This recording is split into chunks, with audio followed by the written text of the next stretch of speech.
Hello everyone, my name is Joshua, but you might know me as DutchCuber, and welcome back to part 2 of the Cube Collection review.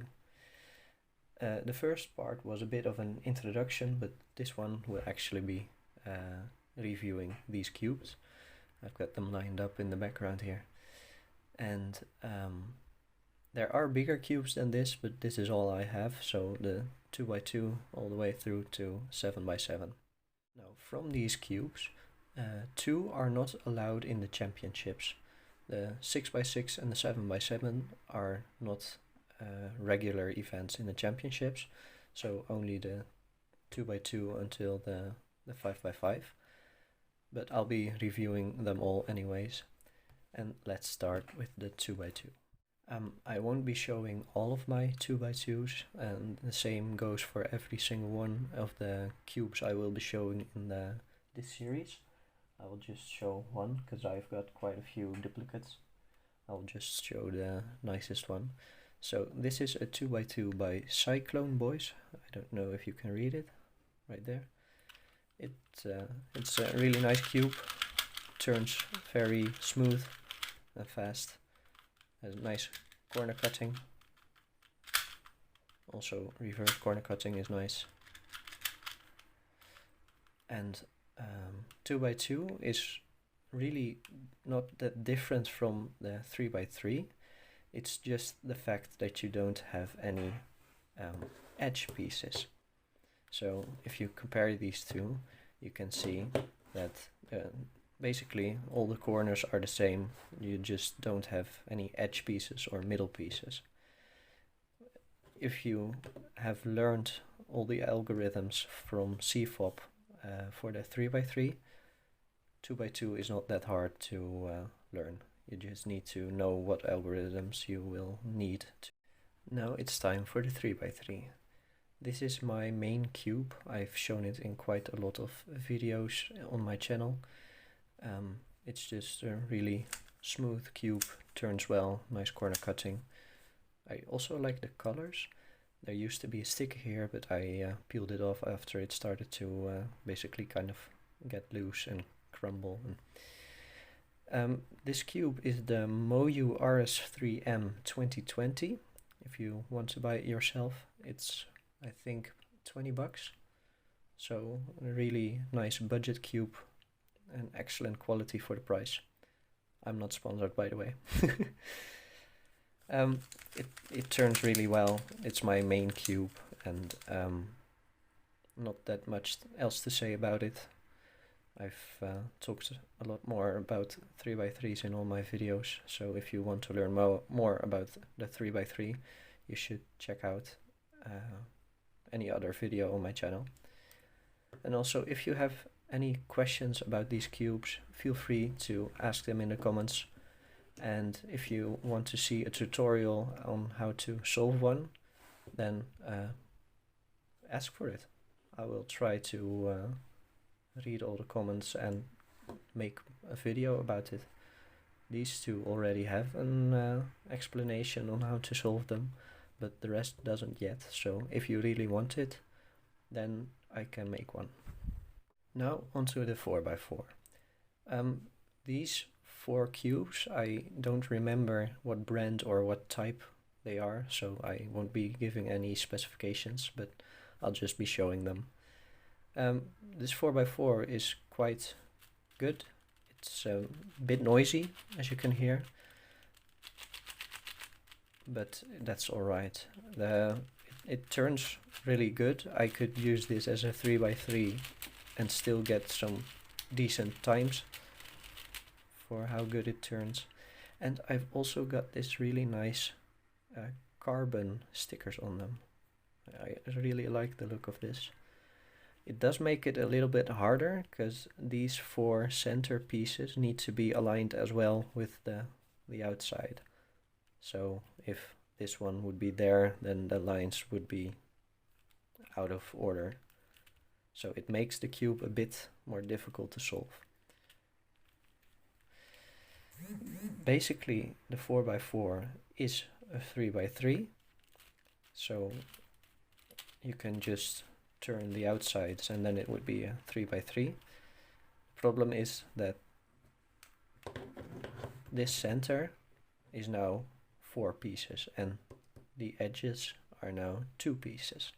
So it's a lot more steps. I like solving this cube. It's not that time consuming in exception to this one. This one takes quite a lot of time to solve because it has more layers. But overall, I mostly enjoy the look of this cube because of the carbon stickers.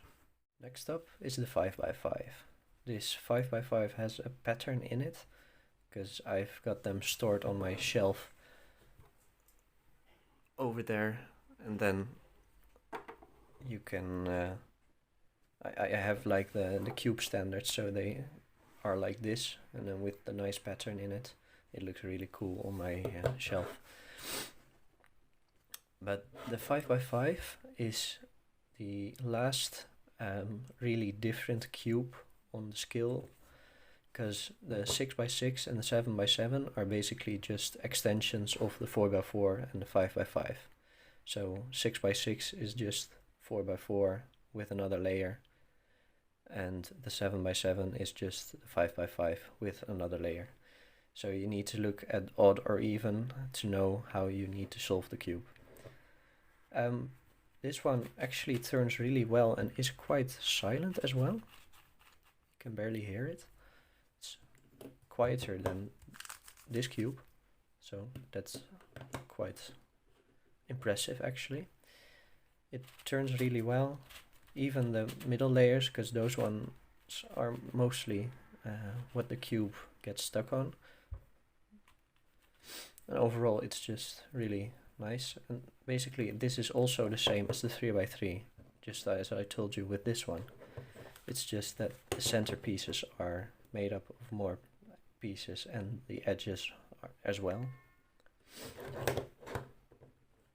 The fun thing about bigger cubes is that you can actually use them as smaller cubes. So I could use this one as a 3x3 by only turning the outer layers, or even turning the outer 2 layers. As you can see right now, it's basically 3 layers if I only use it like this. And I can not really use it as 2x2, but that's possible with this one. The 6x6 can be used as a 2x2 because it's an even number of layers, so you can just split them in 2. But also usable as a 3x3 because it's also dividable by 3. So now you've got 3 layers. But the 6x6 will be up next, so let's not talk about that yet. Overall, really nice cube. This is the brand Shiyi. I don't really know how to pronounce it. It's Chinese, so it's QYYI, I think. QIYY. That's how you write it. But overall, really good cube. Now for the 6x6, I've shown this already in the introduction of this series, and also in a short where I made this Among Us pattern on all sides. If you want to know how you can make this pattern on a 6x6, I suggest you should check out that short. It's called Among Us Pixel Art on a 6x6 cube, I believe, but I don't have that many shorts, so you can just find it. This one is basically the 4x4 with extra steps, because 1, 2, 3, 4 layers, you can use it like this, and then it would be a 4x4, but if you split up the layers as well, then it's the 6x6. So that's kind of how you need to think about these cubes. You need to know if it has a center or not. So this one and this one don't have a center. They've got 4 center pieces. That makes them basically work the same. So if you can do the 4x4, you can basically do the 6x6 and the 8x8 and the 10x10 all even cubes after that. It just takes more time to put them together because of the extra layers and pieces. Lastly, we've got the 7x7. I made this really cool super flip in a super flip in a super flip pattern. If you don't know what a super flip is, I will make a video about it, or you can just look it up on YouTube or Google how to make it, and then you can see how it looks. But basically this is an extreme version of that pattern. Looks really cool. 7x7 is not that great at turning. It's not smooth but also not stiff. Especially the center layer is a bit difficult to turn, but there's no escaping from that with all these bigger cubes. I think this is a brandless cube. I don't think I bought it with a popular brand or anything, but overall it's, for the size of the cube, it's quite a normal turning cube. Not perfect, but not too bad as well. This is the biggest cube I have. I am planning on buying bigger cubes. The problem is that they're quite expensive from here. So I've seen basically a 13x13. I would like to buy it, but then I would have to pay like $500, I believe. And I just don't have that money. If you really do want to see me buy that bigger cube, let me know in the comments, and maybe I'll make an unboxing video about it, if you like. And that wraps it up for this video. I have shown all my sizes of normal cubes, and I don't have a 1x1. I plan on buying one. It's basically just for fun. You have just one cube. You can turn it, but it's just for laughs and giggles. I'm not sure what the next part of this series will be, but I will let you know with the post when I am taking the video. For now, I hope you have an amazing day, and let me know if you want to see a tutorial on any of these cubes. I suggest you ask for the 4x4 or the 5x5, because if you have learned those, then you can basically do all the bigger sizes. I hope you have a nice day, and I'll see you in the next video. Bye!